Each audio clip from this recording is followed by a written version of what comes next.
Hello, welcome. Today, I'm finally going to play Hooked on You, a Dead by Daylight dating sim. Oh, it also might help if I record the gameplay.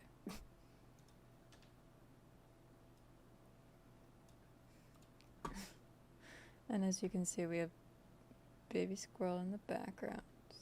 I can zoom in on him because I'm fancy like that. Watch this. Oh, that's me. Okay, well. Ta-da! So cute. New game. What shall we call you? Kaiser.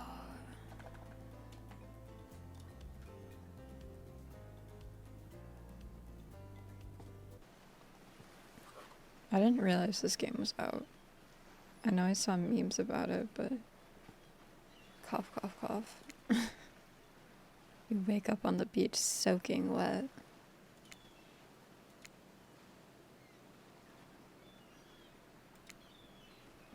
The entity took us. I should probably read these. What you do know is that despite the outrageous beauty of the landscape around you, you feel incredibly sick to your stomach. Cough, cough. Wow, really went down the wrong pipe, huh? You need a minute, or can I go on? Because I can give you a minute.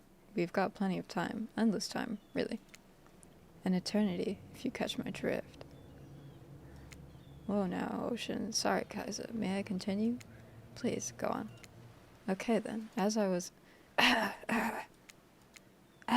saying, you look down at your feet, ankle deep in the crystal blue water of a newly arrived wave. As the water recedes back into the ocean, it reveals a grotesque discovery. Oh.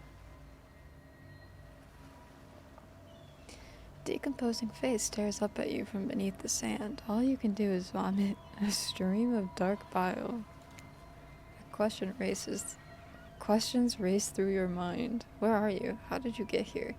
Who is behind this incredibly charming and well-spoken voice in your head?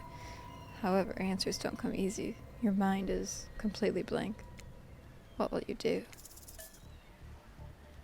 I'll run away, I guess. Turn away from this wretched sight and begin to run, but the beach, it's endless. Despite how far you run, you get nowhere. Exhausted, you stop and look behind you. Your footsteps are replaced by soft blue waves. You turn inland. Considering your lack of options, you've got no choice but to walk into the brush. Brush.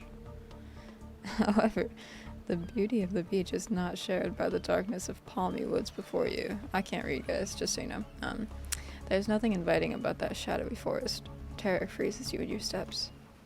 Why are you trying to run away? This is paradise. You're here to enjoy yourself, don't you know? Have a little bit of fun. Take charge of your own experience. Well, that sure was weird, that voice again. Do oceans normally talk? Your memory isn't right, but you're pretty sure you remember learning as a child that oceans do not speak directly to people in spooky terms. Guys, it's so hard to talk. This is off topic, but I'm gonna get braces.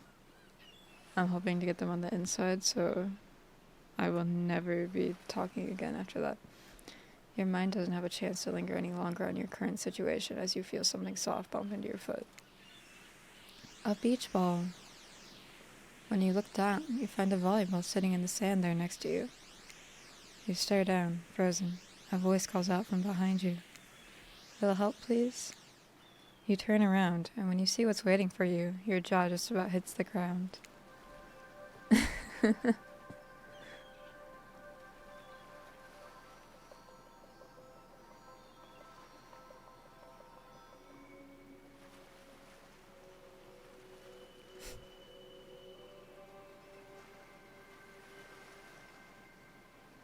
don't like how they're blinking at me. 4 gorgeous monsters stand halfway between you and a well-tended volleyball court. Each of them oozes with undead energy, a magical aura reaching out and penetrating you via your eyes.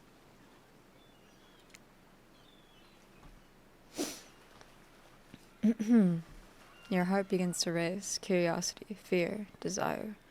You can't help but stare at these casually dressed, let's call them killers, I don't know, Not to be judgmental, but that's just the energy they put out there. So many competing feelings rush through your mind at once that you're completely paralyzed. Hello? There are weird days, and then there's this. All you can do is look down at the ball and back up at this monstrous line of, well, literal monsters. Sexy-ass monsters, though. What do you do? Toss it back. You bend down and grab the ball. It's warm from sitting in the sand on this beautiful day. When you give the ball a toss, it arcs beautifully through the air and lands right in the huntress's hands. Not bad, stranger. Huntress's muscles ripple as she grips it in her hand. You look her up and down and consider what it might be what it might be like to be held tightly in those strong arms. Warm, perhaps. Maybe a little sweaty, but that's okay. It's natural. Try hard much? Bleh. They're speaking directly to you, but you still can't bring yourself to reply. You're entranced. When you snap out of it, you realize that everyone has gone back to the volleyball court. Alone, again.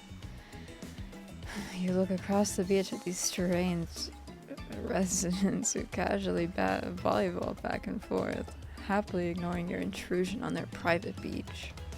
Should you be frightened? Worried? Excited? I did refer to them as killers, not to give too much away.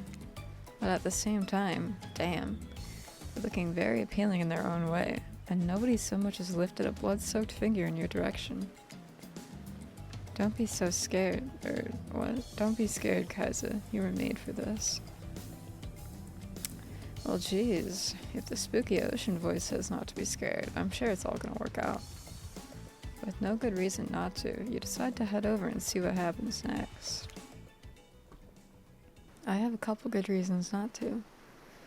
Seems like you've derailed the volleyball game just by showing up. You derailed the game just by showing up, nitwit. I can't do voices. What does he sound like? They all just have like heavy breathing in the game. And I guess you're also a nitwit. Look, it's best to just go with what Trapper says when he says it. That's a policy I hold for pretty much anyone who always seems to have fresh blood on their hands. Hey, don't worry about it. It's just a game. Existence, that is. Besides, you seem a lot more interesting than a silly game. What's your deal? What brings you here? You mean they're here to do more than distract from my total domination? Deep sigh. Oh. That was Wraith. That sigh means he was on with the game too. Why does he have like abs? I know why like these guys have abs, but either that or he saw a butterfly or something. Look, I don't care why this slack-jawed moron is here. I just want to know, can I kill them or not? You know you can't. At least, not yet. Oh yeah, not yet. Hey, Kaiser, you might want to, say something. Actually, never mind. There'll be plenty of time for that soon enough. Right now, this group has some questions for you. But be warned, answer quickly and answer well. This is a timed quiz, and it will be very important later. Oh god. Very important. Or not important in any way whatsoever. Probably that one. I can't remember. How attractive would you say you are? Very. I'd say I'm very attractive. Thanks. That's what you think very attractive is compared to this? Trapper flexes his muscles. And his muscles are so tight, you can practically see the blood running through its veins. If you could have any superpower, what would it be?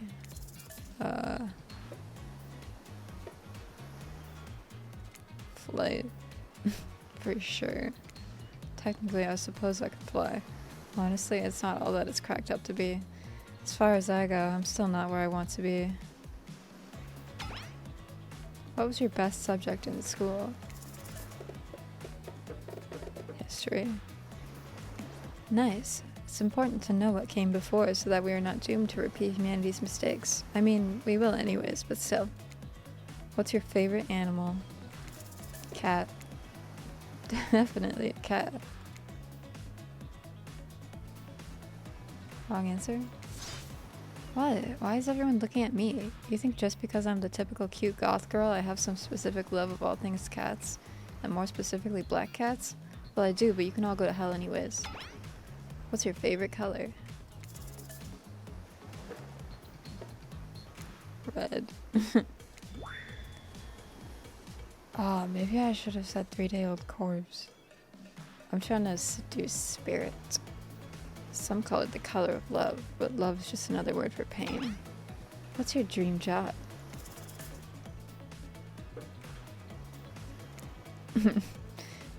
If we get to do what we really want, why work at all? It takes a lot of courage to break free from society's expectations and climb the ladder. Only she could spin laziness into some kind of grand crusade. These damn millennials. Best flavor of ice cream. Oh. Vanilla. My favorite flavor is pain. Same. Same here. Mine is vanilla, swirled with pain. I think mint chip is the greatest flavor ever conceived myself, but enough about ice cream, am I right? Actually, Trader Joe's has a milk tea ice cream, and it's really great. Hold on a second, this reminds me, I am right, always. It's a lesson you should learn before we go too much further. Do what I say if you want to survive. Pick mint chip. We're teaching lessons now, narrator? You rascal. Kill or be killed is the rule on this island, even for faceless voices. Tell me, what's the best flavor of ice cream?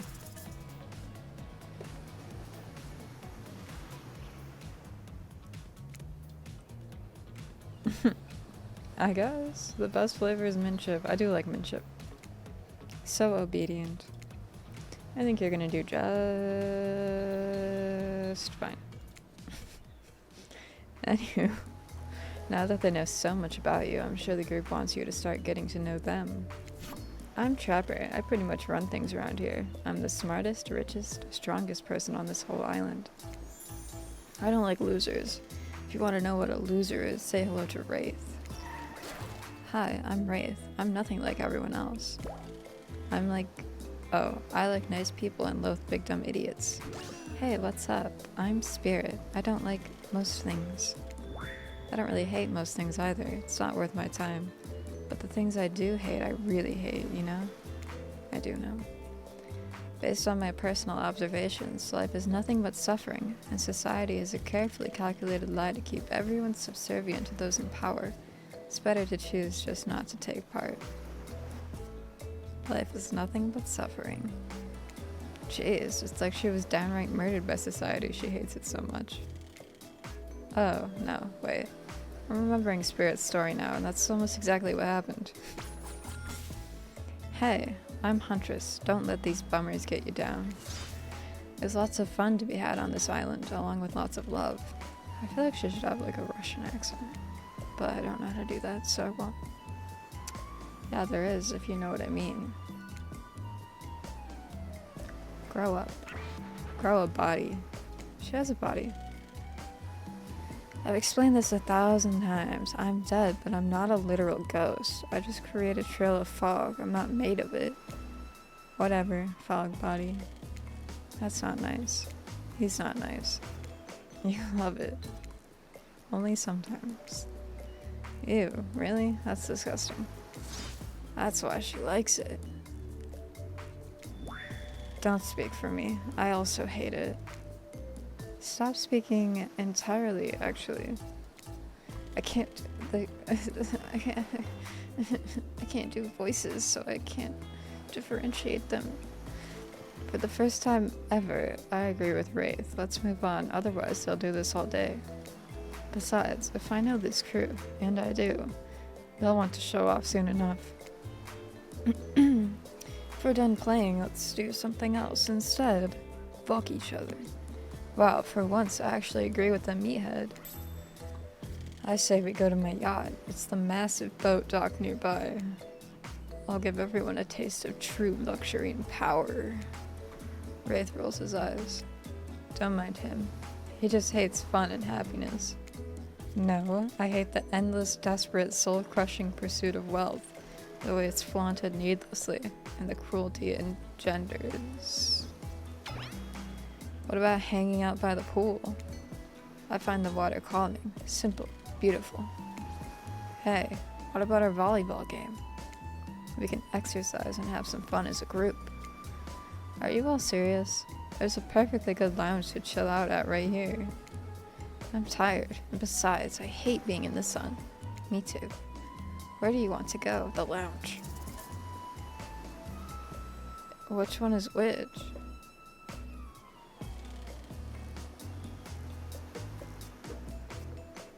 Wait, I don't know what the lounge... This is the volleyball. This is the yacht. Beach. This must be the lounge. Whew, okay. It'd be great to relax for a second at the lounge. To kick up your feet, look over the ocean and relax on your own terms. Who would want anything else? Dry, comfortable, enjoying a cool drink on a hot day. It's the best. I mean, what kind of fool, what kind of monster, what kind of mask-wearing psychopath would finally be granted a break from the constant grind of chasing and fighting to get ahead, and then choose to exert themselves in, quite frankly, any way whatsoever? Why am I the only one who gets it? It's time to stop living by their rules. I won't do it any longer. Yeah, we should probably give her a second to calm down. Oh. Claudette. Just for one moment. This is Dwight and Claudette, our activities coordinators. They're also the cooks, waiters, bartenders, janitors, and every other job. They're the only help remaining on the island. This place we call Murderer's Island. Cue dramatic musical flourish. None of the others survived. Survived the interview process, I mean. Hence why we shall heretofore. I have never seen that word written out. Heretofore refer to them as survivors with a capital S. These two have worked here a long time, so very long. I don't actually know how long it's been. Sorry. Anyways, it's always anyway. Why don't they put an S? Anyway, I should probably let Dwight and Claudette do their mandated jobs. They sure look happy, but they're vibrating with a nervous energy that's starting to give me the creeps. The fucking Dwight pose. We will now escort the group to the venue of your choosing. However, in the future, we recommend waiting for us to present you with your options whenever possible. And don't just run off to various activities unsupervised. Okay, Mom. We don't have much autonomy around here. The least you can do is allow us to do our job. The most you could do is help us get off this island. Dwight? Yes, pardon me. Please follow us. Hey, narrator? Yes, something I can help you with? Those two, Claudette and Dwight, did they just start to mention something about wanting to escape? Is escape an option? Should I be trying to escape? Escape? Them? Oh, no. I think you're mistaken. It seemed like Dwight was asking for help to get off this island, though. Oh, right. Yes, that's true, he was. But he just meant that he wants to get to the other vacation island getaway. A couple miles south of here. Has much fancier accommodations than this island. It's one of those big corporate outfits, quite exclusive, where all the famous celebrities hang out. Very luxurious. Doesn't have quite the charm that this island has, though. Trust me, you would want to go there. With all that money comes a lot of restrictions. This is where you belong. Now, off you go. It's time for an activity. On this island, your decisions matter. Mostly. When I agree with them. Not like that other island. So, what'll it be? Oh my gosh. Finally. Freedom from the preposterous premise that the four of us would be engaged in some sort of thrilling 2-on-2 volleyball match. Spirit looks at you from beneath her gigantic sun hat. She takes a conspiratorial tone. I don't know whose idea volleyball was in the first place, but I hate them. I tried to feign a sprained ankle, but everyone already knows that I technically float above the ground, so nobody believed I was even putting any pressure on my joints in the first place. Then I tried to annoy everyone by not giving a crap, and when that didn't work, I tried whining, and when that didn't work, I threatened to kill every single person on this island, but turns out I'm not the first to toss those kinds of threats around on this island. So, thanks, I guess, for getting it called off. Are we threatening to end each other again?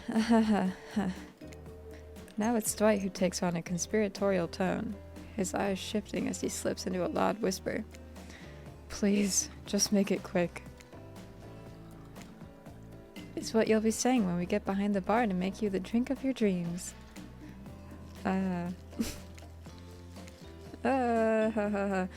Hilarious, right? Right, Dwight? Yeah, right. So, what'll you be having? Virgin daiquiri. I didn't come here to party. I'm just trying to make the best of a very strange situation. I don't know. How about a daiquiri? I always thought that was daiquiri. Not always, but for a long time before I knew what alcohol was, I thought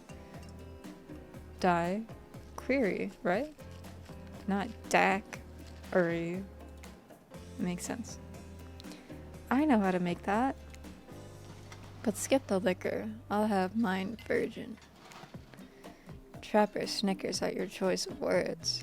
Sure you will, kid. Don't mind him. We don't need to soak ourselves in booze just to please someone else's expectations. If you ask me, there's spirits enough here already. Besides, alcohol just numbs you to the painful realities of the world. I choose to face them head on. Me too. You'd never do something like, I don't know, hide from it all behind the world's largest hat or anything.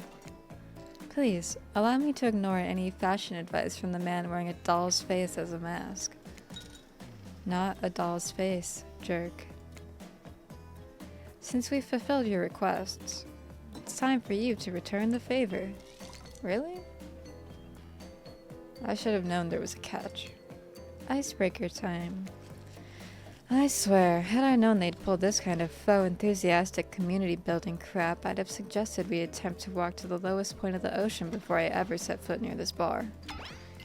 You don't think it could be kind of fun? A little fun? Never mind, I hate it. This sucks, but it could be fine, or whatever you say. Does anyone see my hat? Maybe we should make him British. I've literally never seen him in a hat. If we must make small talk, I'm at least picking a topic before we end up being forced to do some lame improv game that nerds learn at their non-sports after-school activities that I definitely never did because I'm no nerd. Methinks a certain someone doth protest too much. Sitting here on this beautiful sunny afternoon, warm sand beneath the cool fog beneath my severed feet. The topic I choose is books. Novels, comics, fictions, or none. Fiction or none. Reading is the only real escape from the inescapable horror of life. This escape into your own minds. A groan rolls through the crowd. Not a lot of readers here, I'd imagine, based on that response. They were much more enthusiastic about drinking. Considering the situation we're in, it seems an appropriate time to ask you, Kaiza, what's your desert island book? The one you'd bring with you if you were, well, on an island like this? Oh, and it has to be classic horror, for reasons that should be obvious. She means because this is an island of horror villains, and also those books are all in the public domain. Nothing too modern. Humanity has really gotten soft these past 100 years, so what's your favorite?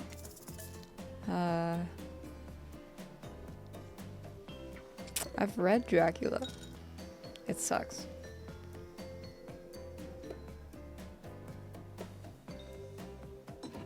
I watched this one. The musical.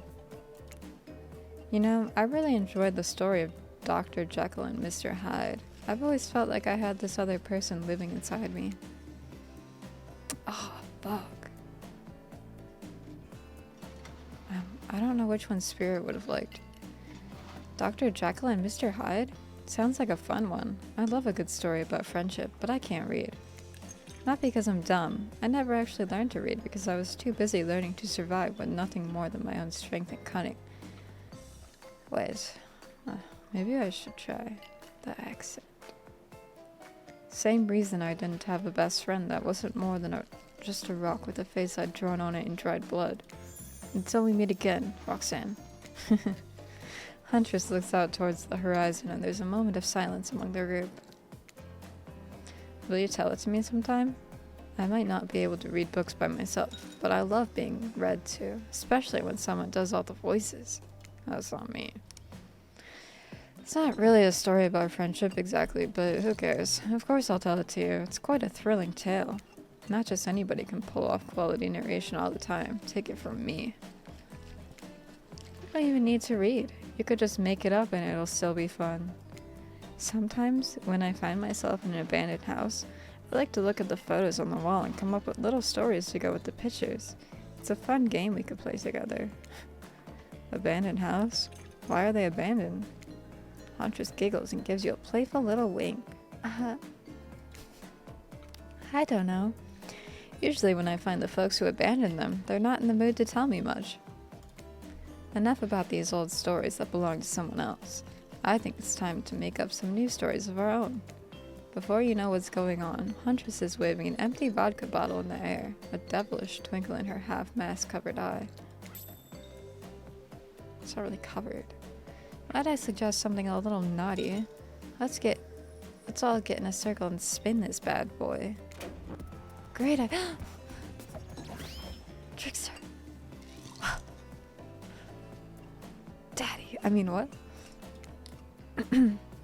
Trickster. Isn't it a bit late to introduce a new character? I thought I was the one who gets to make the rules. I'm not sure who I'm asking. But I wasn't ready for this. Me either. I didn't know he was here. Damn. You can kill me any day. Well, hello. Who is this new fan in the waiting? Beat it, hack. Get out of here, trapper. I don't know. What's the harm in inviting one more person to join the circle for our game? Oh, I can't stay. I was just saying it's a great idea, while also teasing the secret trickster ending. The secret trickster ending! Yes! I've got much, much better things to do than hang out here. I'm famous. Toodaloo. Trickster, come back. How do I get the secret trickster ending? The rules are simple. First you spin, then you swap. Spit, that is. But let's be clear, this ain't a peep show. We're here to have a good time, but in a classy way. All makeouts will happen out of view of the public eye. Real romantic-like. Yes, romance is the goal. So we'll all be waiting here in complete silence, trying to listen in and use our imaginations while you make out on the other side of the bar, but not watching. Like adults, romantic, well-adjusted adults. Kaiza, you're up. I didn't capitalize the K. It annoys me. You grip the bottle in your hand and put your fate in the hands of the empty bottle gods. Minigames consist of 2 parts. On top, a pointer, and on bottom, a target. This here upcoming minigame is a special minigame, perfect for the less coordinated because there's no winning or losing. Well, not technically. Wherever the pointer stops, that's your result. Suppose if it doesn't stop where you want it to, it's a bit like losing, but no one has to know if you don't tell them. Ready to play. Ready. Spin the bottle and see who you're gonna smooch. Oh my god, it's spinning so fast. Fuck. Psych. You have to actually spin multiple times to get your real result. First to get to 3 times is your true match. That's how we play hardcore spin the bottle on this here island. Now get your spin on. Okay. Oh, yes! Fuck. Fuck. Fuck, no. Fuck.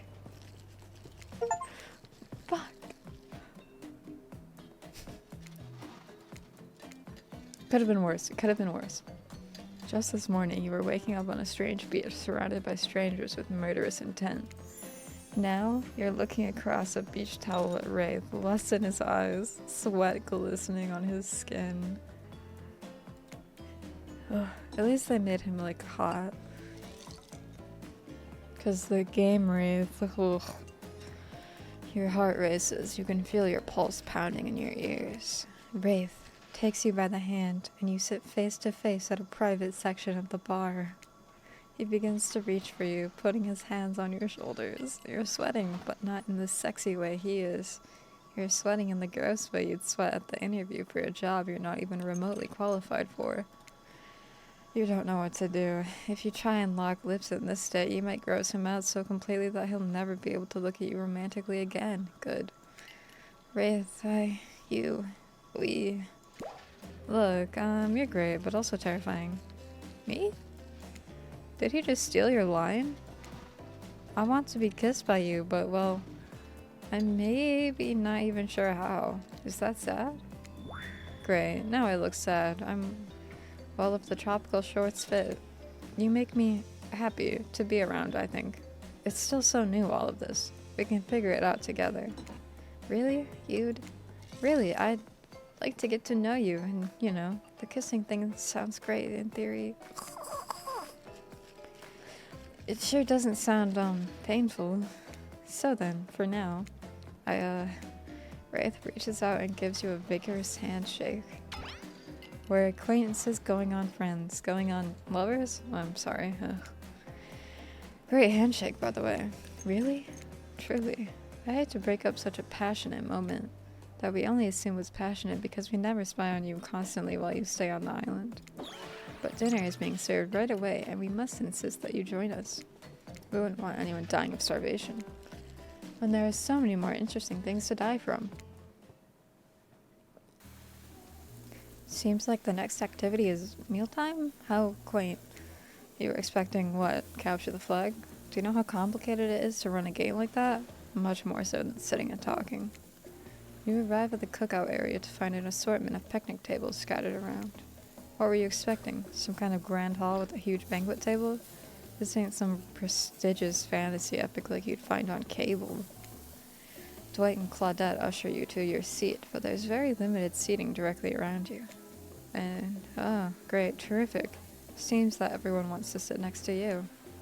Even better is that they don't want to sit next to certain people either. To start, no one wants to sit next to Trapper. Meanwhile, he refuses to sit next to Wraith or Trickster. I love Trickster. Daddy. Sorry, that was embarrassing. Who would say that?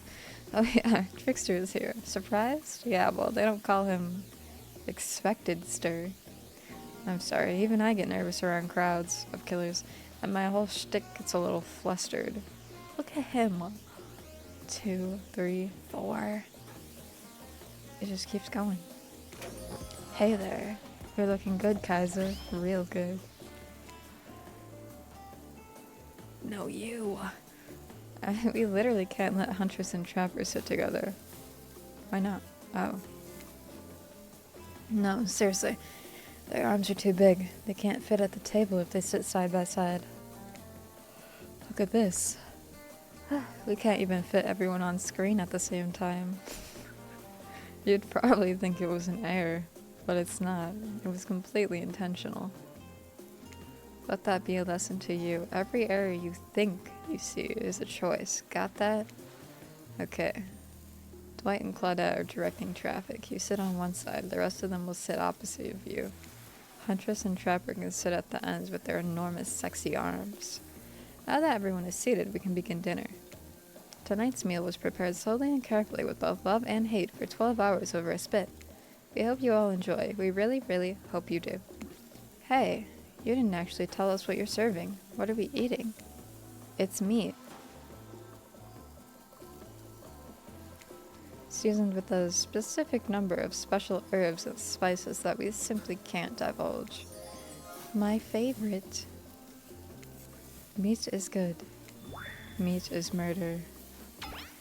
Which you'd know, considering what you've been up to. Who are you to get judgy now? I'm just sharing facts. And you need to murder something to eat its meat, so that's like technically true. Technically true is the best kind of true. Okay, enough yapping. Let's eat. Hey guys, you thinking what I'm thinking? It's gonna be a person on that spit, right? There's several parts of overlapping people, perhaps? Yeah, I was thinking that. I haven't seen many pigs wearing palm tree button-down prints, you know? When you look closely at the spit, you spot what definitely appears to be scraps of fabric sandwiched between some layers of meat. I think I might be sick. Is there anything else to eat? This took 12 hours. And we do literally everything on this island. Actually, there's one thing you're not doing today. You're not carving up this delectable meal. Wow, he's right for a change, because I am with my broad axe. It's the perfect tool for easily chopping anything in twain. First, who says twain? Sometimes I swear it's like we're all from completely different historical eras. Second, I'll handle this with my cleaver. Fast, powerful, and clean. At least it's clean when the meat is cooked, no blood. Ugh, you two and your ridiculous bicep swinging contest. Enough. Grow up. Obviously, my gorgeous katana is the only option. Obs. The hell it is. Oh, I'll show you both my katana and send you to actual hell if you like. Please, stop, please. I hate when we fight, or talk, or even when we look at each other in the eye. I can do it. I have the skull of Azeroth. Oh, is that what that is? I don't know what the Azeroth Metrios. Great. Instead of slicing it up, you can club it to a second death. Hey guys, I know it isn't what you want to eat, but hurry up and volunteer to carve up Felix. I mean dinner. Otherwise, this will go on for hours, no hyperbole. They once argued over who had the most effective weapons for 72 straight hours. And it doesn't matter which one does it. When they're done, they will take even longer cleaning their weapon. Yeah. All while explaining the value in maintaining your tools. Despite being a bunch of cold-blooded killers, for some reason they're always terrified of tetanus. Hey, why don't... Hey, why don't you just let me carve up dinner? Splendid idea. We'd hate for it to get cold. He hated when it got cold. Here's a machete, freshly sharpened. Minigames consist of 2 parts. We've heard this. Oh.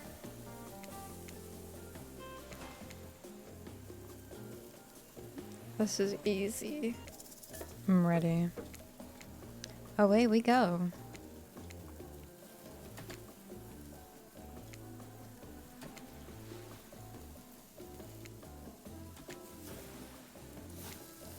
Oh. It keeps getting faster. What the fuck? That was pretty good. I'd like to see what you could do with a less clumsy weapon. Yeah, I said it. Machetes are dumb. Dinner is finally served. For real.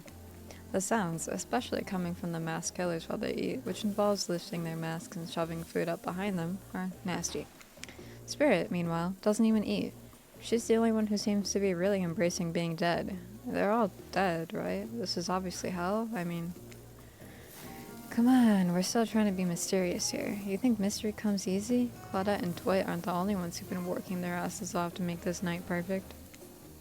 Well, at least they're lifting their masks.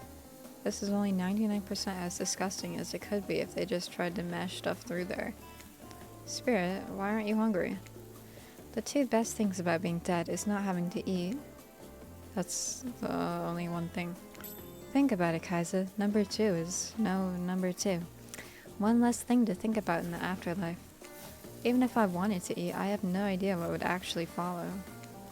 You might have noticed, but I'm mostly just a bunch of dismembered body parts floating in a spectral form. Do you see how deep this cut on my abdomen is?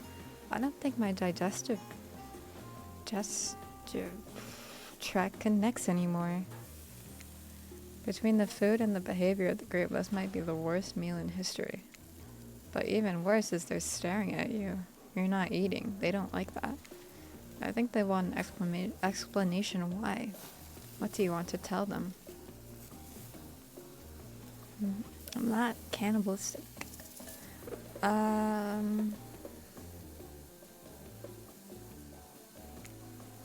Wow. You ever see a seagull that big? I haven't. That's incredible. Anyway, what were we talking about? Lame misdirect. Yeah, she's right, Kaisa. Pretty lame. Own who you are. Never compromise. Didn't you wash up on this island with no memory of who you are and how you got here? Yes, you did. Poor thing. You have no idea the last time you ate a real meal. And you've been standing in the sun. But the seagull... Uh-oh, he just made a lot of good points. I swear... The seagull... You're beginning to feel lightheaded. It waved at me. Maybe you need to eat to survive here. Either that or someone poisoned you.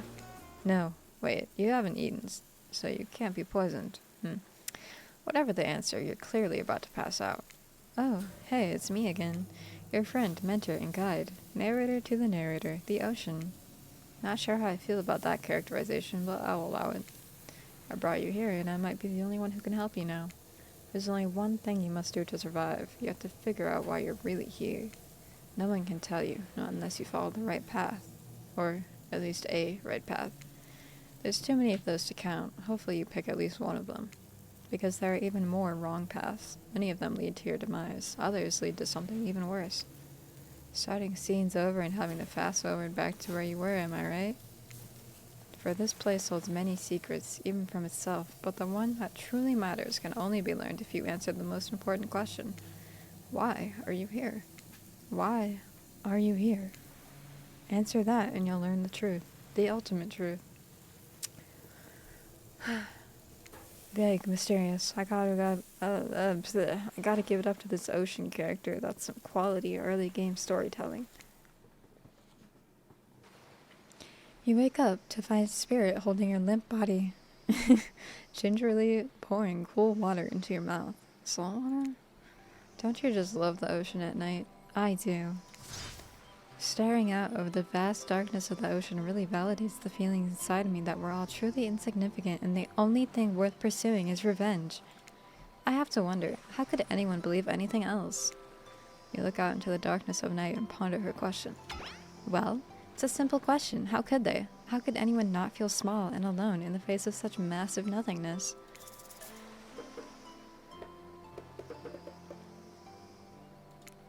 I used to feel that way, small, unimportant, alone, but lately, I'm not so sure. Started to feel different. I've started to actually think that maybe this island is where I might meet someone special. You look at Spirit, who has turned from the ocean to look at you while you speak on this topic she's clearly so passionate about. A friend, perhaps something more. I don't know what this island has planned for me. Ha!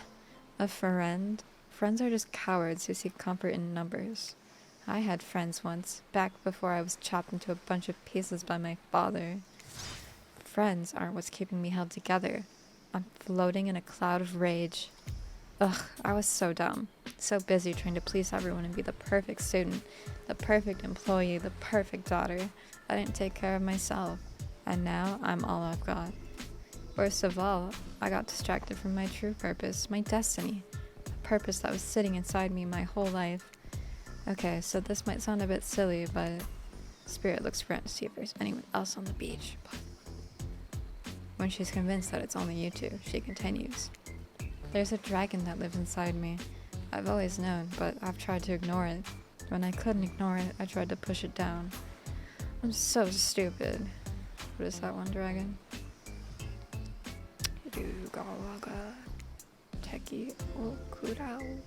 You're not stupid, that sounds badass.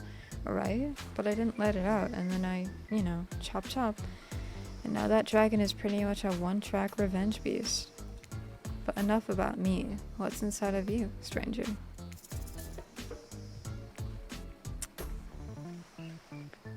Nothing but darkness. I'd kill to have a dragon. Maybe not the best choice of words. I mean, a dragon sounds awesome. Honestly, though, I don't feel like I've got anything inside me at all. Just darkness. Never-ending darkness. And here I thought Spirit was the biggest goth on this island until you arrived. Perhaps I could light a torch and search through that darkness. Just as things are really heating up, you hear a flurry of footsteps behind you and you quickly spin around, ready to fend off whatever new danger has popped up on this strange island. Only to find that it's Dwight and Claudette sprinting across the beach, clipboards in hand, which they're waving there above their heads. It's very important that we stick to the itinerary and attend each event as scheduled. Playing sick for cute flirt points was not part of this evening's activities. That's strictly slotted in for after campfire story time. At this rate, we'll be late. Playing sick? No time for excuses. Well, there is, but that's scheduled for what comes after the flirting. Go, go, go! Campfire flirt time. Once everyone has gathered at the fire pit, Dwight and Claudette quickly make an announcement. We're not going to blame anyone in particular, but someone, and we're not going to say who, so don't worry, hasn't been sticking to the schedule. That means we're behind on time for evening activities, and we'll only have time for one person to share their special spooky nighttime story. Just one story? The story time is my favorite activity. This is a narrative-heavy experience. Yeah, it is. Oh. You're telling us that only one person gets to share? How will we decide who? Probably a minigame. Oh great. We have to decide as a group? That never goes well.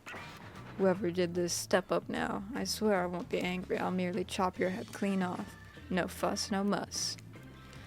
Voice trembling. You realize this is probably it for you, but you embrace your fate.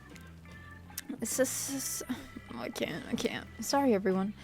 I think they're talking about me. To be honest, I still don't understand how this whole schedule thing works. I guess I lost track of time while I was passed out. Been there before, even though it's taking some pressure off of me, which is an absolute dream come true. Is it really fair to pick on the newbie? Seriously? Has anything here ever happened on schedule, even once? Damn it, Donald. What? Who is Donald? If you try to flex that authority gimmick one more time, so help me, I'll snap your head off so quick, and then I'll drown you in his blood, Cynthia. Fuss and muss are back on. Oh, I see. Donald is Dwight. You two know I love to hack, slash, and slice. We all know you love to kill. It's almost all you talk about. Nobody named any names. Who even knows any names? Not us. I renounce my name. Who's Donald? Who's Dwight? Who even knows anymore? Call me nobody. But we still gotta get started on story time, so... Kaisa, who do you think should go? Ah, damn it, that's a name. Please pick somebody quickly so that this tropical vacation doesn't turn into a bloodbath. I choose you, Spirit. Whoa, this entire experience is being carefully crafted to avoid an IP infringement lawsuit. Let's be careful with the catchphrases, will ya? Really? You want to hear from me? Spirit huffs and dramatically rolls her eyes as she gets to her feet in front of the campfire. Don't let her talk you out of it. She's great with ghost stories. I don't know where she gets it, but she comes up with the scariest stuff. Seriously disturbing, even to me. And I literally pulled the guy's skull and spine out once with my bare hands. Talk about bullshit stories. If everyone else is going to chit-chat, I guess I can just sit down and... Huntress's eyes go red behind her mask, and both Trapper and Wraith take their seat. They know when it's worth fighting and when it's not. Ahem. Well, I hate to break it to you, but tonight's story isn't scary. It's a romance. Too late now, though. I was selected, so I'm going to tell my story. I call it The Prisoner's Kiss. You may notice that Huntress and Wraith are both sharing a giant tub of popcorn. Nobody offered you popcorn. It was a dark summer night. Warm rain seeped from the sky like blood from an old wound.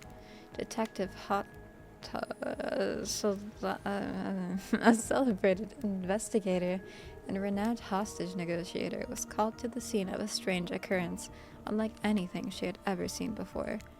And she arrived. The scene was chaotic. Crowds had begun to gather. A dozen other officers were doing everything they could to keep curious onlookers away. But how could anyone resist wanting to know more? For there, in the middle of a busy market, had appeared a giant box, strange, alien in its appearance and massive in size. No one knew how it got there. Was it delivered? Built on site? In such a busy area, how could something like this just appear? A mystery, as if it was conjured by magic. But this was no illusion. The huge box was very real, and someone was trapped inside. Spirit pauses her story to look from face to face of each audience member. She has no expression, but you feel her vibrating with energy. She's in her element. "Help me!" cried someone inside the box. It was a man, terrified, trapped, imprisoned, his voice trembling. By now, it was as if every detective in the city was there, looking this strange structure up and down, inspecting it on every side. It didn't make sense. There were no doors, no windows, no fasteners or seams. It was completely solid, and much too heavy to move by hand. Solid, that is, except for a single small slit, just enough to see the bloodshot eyes of the prisoner trapped inside. "I don't know what happened.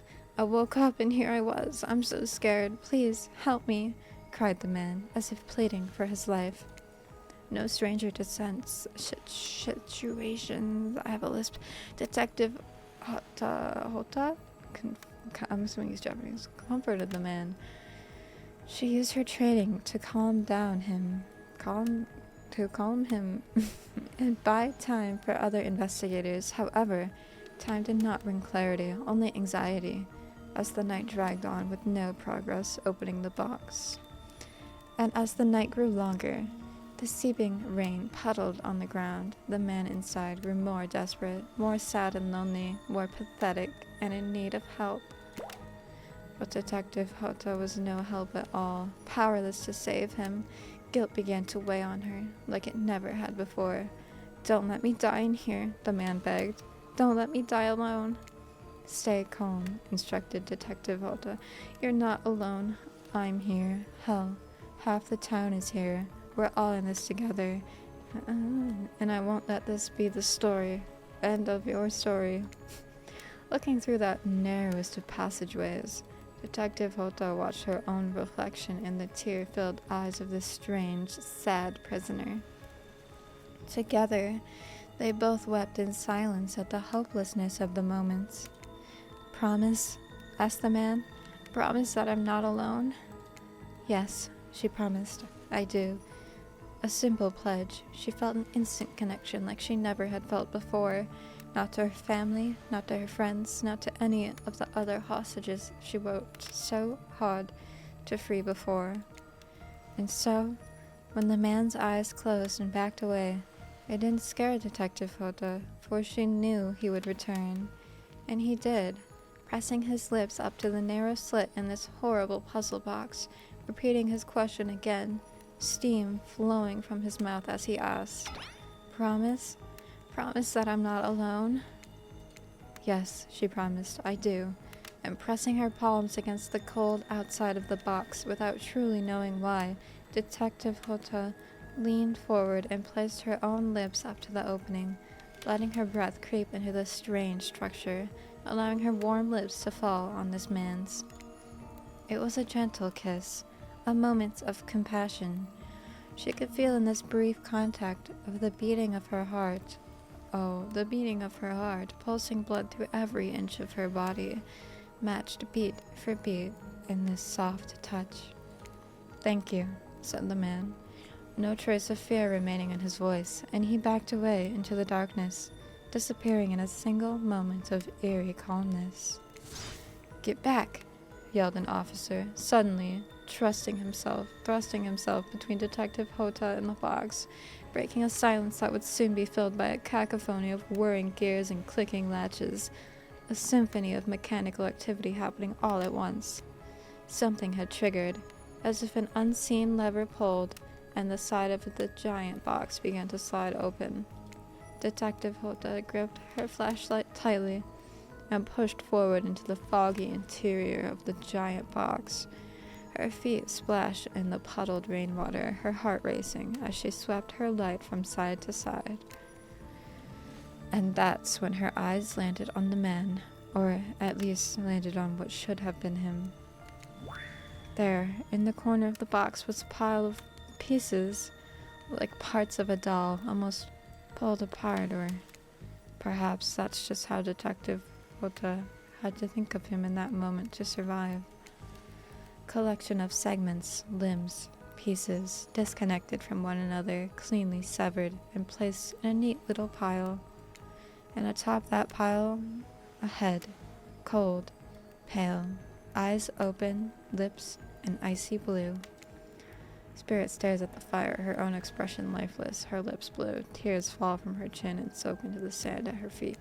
You're blown away by the story, and it's safe to say you're not alone. Everyone else is looking into the fire up at the sky, anywhere but a spirit.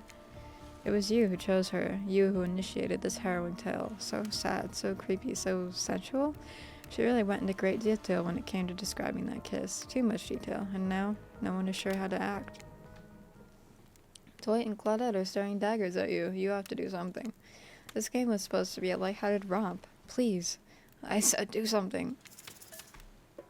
Hug her. You stand and without saying anything, approach Spirit. Approach Spirit, reaching your arms around her for a hug. Her robe, hovering in the air, begins to wrap itself around you, and you squeeze you into her. It's kind of like being hugged back, but also like being tied up. Certainly not what you expected. Instinctually, you pull yourself away, but it's an awkward moment, and you nearly fall over into the fire. Spirit says nothing and floats away without so much as a goodbye. You, meanwhile, realize everyone had just watched this truly strange interaction from the corners of their eyes. On that note, everyone decides it's time to take a break and split up for a little bit so that they can all have a moment alone before bed. Everyone leaves and you're alone by the fire. The only thing you hear is the ocean slowly lapping against the shore. This is nice. A true moment of peace and tranquility that lasts for all 7 seconds. Trickster shows up and he's blaring his latest song. Hey baby, you look lonely. Mind if I join you? Not at all. He doesn't wait for an answer. I know you've been hearing from these guppies all day, but I want you to hear something from a big fish like me. Something special in those charge of the island don't want you to hear. I am the ultimate catch on this island, the only lobster in an ocean of sardines. No one can give you what I can. You just have to find me. Come find me, baby. I will find you. Trickster leaves. You're a bit confused about what to make of his cryptic clues, but you aren't going to get any time to yourself to think about them just yet. Spirit approaches you. You know, I was watching you while I told my story. I could tell it was having an effect on you. This fog that follows me around, I could feel you breathing heavily, taking me in. You and I are both absolutely flabbergasted at that piece of information. Legit, you learn something new every day.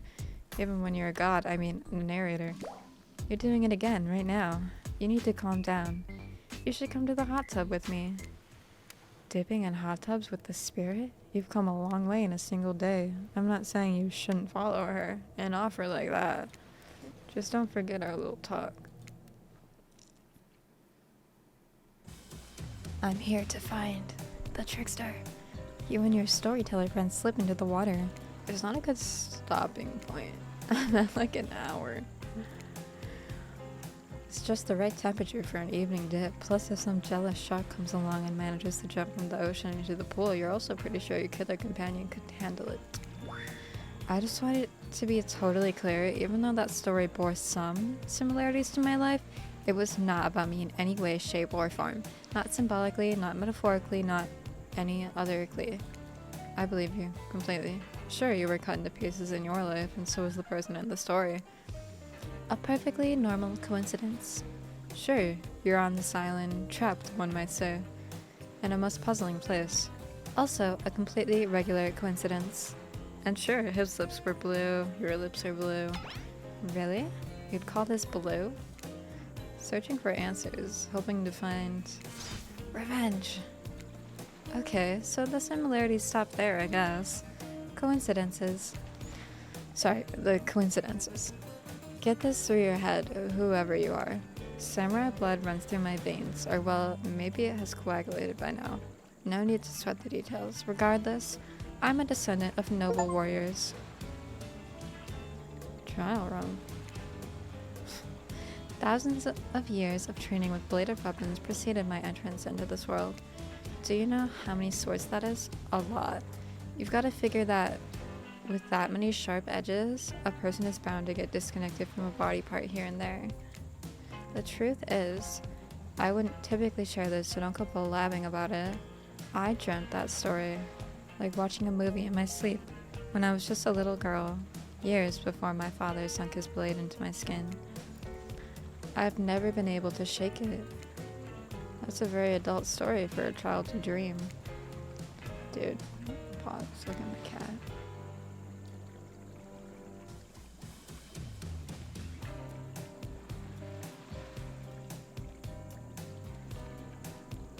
Do you believe me?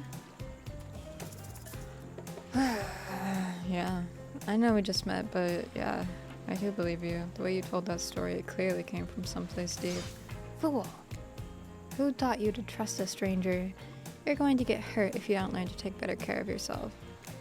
Now you've got me wondering, do I believe you if you believe her or not? And if I know everything, because trust me, I do know everything. Don't I already know the answer to my own question about if I believe your answer to Spirit's question?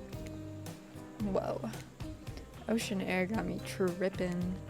Sorry, I didn't mean to distract us both. I've cat hair in my eyes. What's important is that a certain corpsey cutie floating in a cloud of magical mist might still be waiting for you to say the right thing and free her from her puzzle box. If you believe that she is the... Damn it, got me going again. Unfortunately, before you can follow this conundrum to what will surely be a mind-numbing cycle of new questions, you find a certain someone standing before you with a fresh towel ready to dry you off. Sorry, kids, but it's time for bed. I might be the youngest one here, but I'm no kid. I do, however, love being wrapped up in a fresh, clean towel. My mother used to help me wash my hair when I was young. She'd comb out all of the tangles and tie a ribbon around it before sending me on my way. I miss her. You watch as Spirit stares off into the distance, her hand gripping into a tight fist. She doesn't notice you watching her at first. When she catches you looking, she turns away, roughly grabs a towel from Dwight, and then pushes him and cluttered aside as she floats off. Ugh. You head over to the campfire. The heat is comforting on this chilly night. Looking into the crackling embers, you think about Spirit's story about the prisoner in the puzzle box. If you manage to escape this place, will you leave with your life, or has it already been taken from you? And it's just a matter of time until you make a gruesome discovery. Before you can dwell too much on your fate, Claudette and Dwight arrive, their now familiar, creepy smile stretching from ear to ear. It's a bit menacing to see a smile like that lit by firelight. We must apologize for the accommodations. We weren't prepared for another guest, but we're going to make you comfortable, or die trying. They hand over a pillow and a blanket and welcome you to snuggle up by the fire. Perhaps the music will put you at ease, my trickster? Just try to keep the volume to a minimum. Our other guests aren't the types you'll want to rob of their beauty sleep. Repeat the instructions. No, I'm ready. Away we go. As you relax, the radio, blah blah blah. Oh. What? Let's see what's on this station.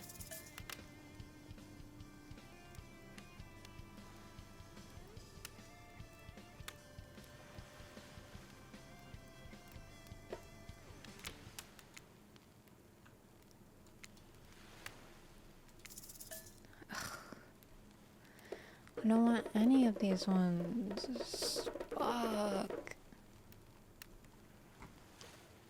I want Trickster. Give me Trickster. I don't know.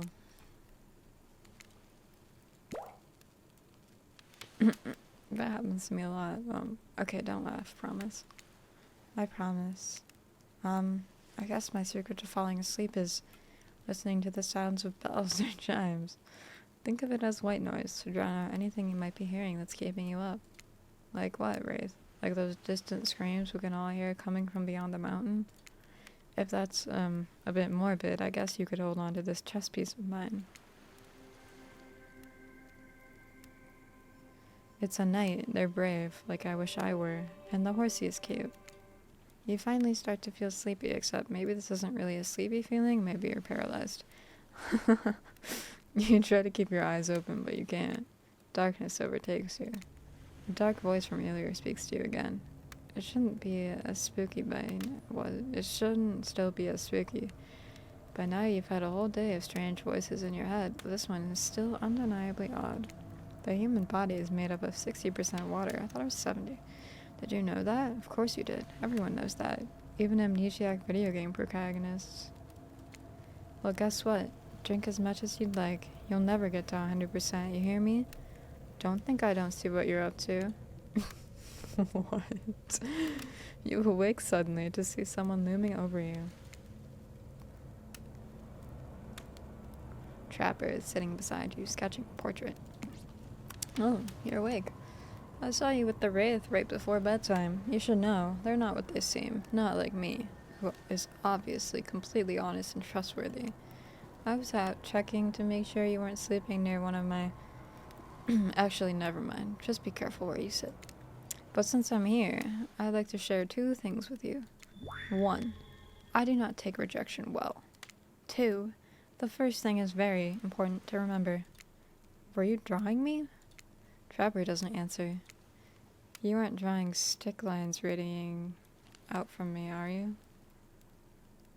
Stink lines. Still, nothing from Trapper. Look, I'm not an easy guy to get along with, but I am an easy guy to spend time with. That will make sense if you choose to spend time with me tomorrow. The rest of this scum live like rats. They wouldn't know a good time if it bit them in... If I bit... What? If I bit them on the ass. I mean that literally. Point is, if you select me, you're in for a day of luxury, extravagance, and fun. Yes, I said fun. And if I don't pick you, remember what I said earlier, or it might be the last thing you ever forget. But hey, you look tired. Get some rest, sleep, maybe even sleep well if you can. Just try not to roll over to the...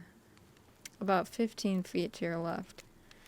Finally alone for this time, maybe. You drift off to sleep. Again. Hopefully you're not poisoned.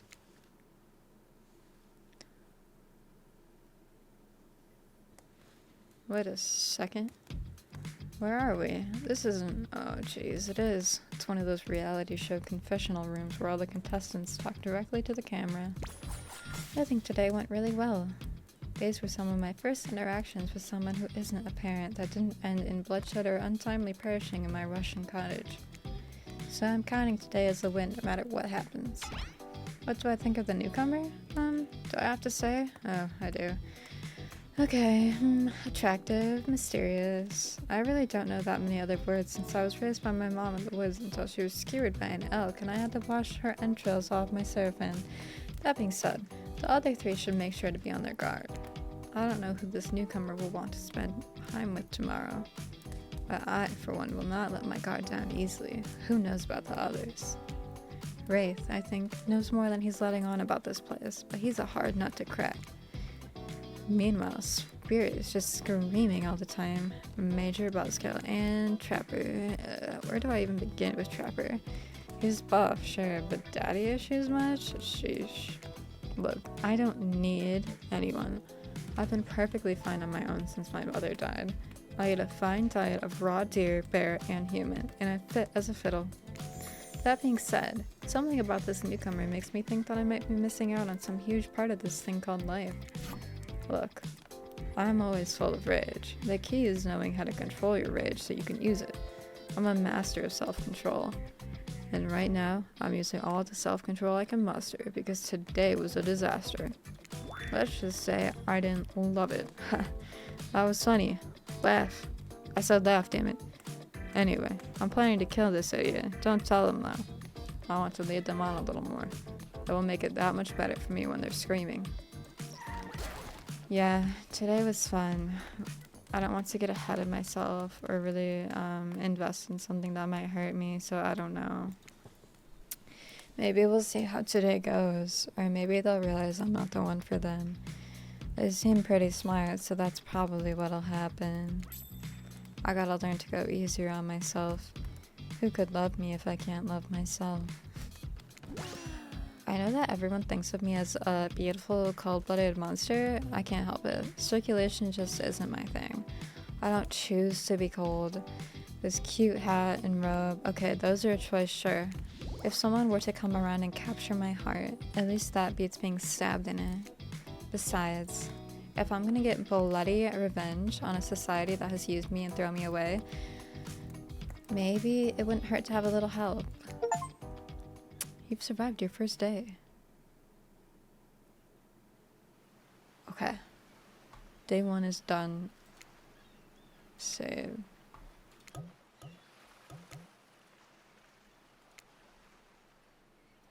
Okay, we did day 1.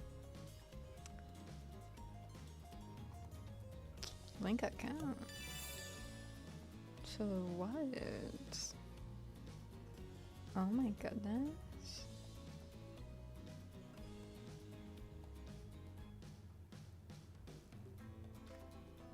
You get, I think they're charms, but you get little thingies for having the game. That's awesome.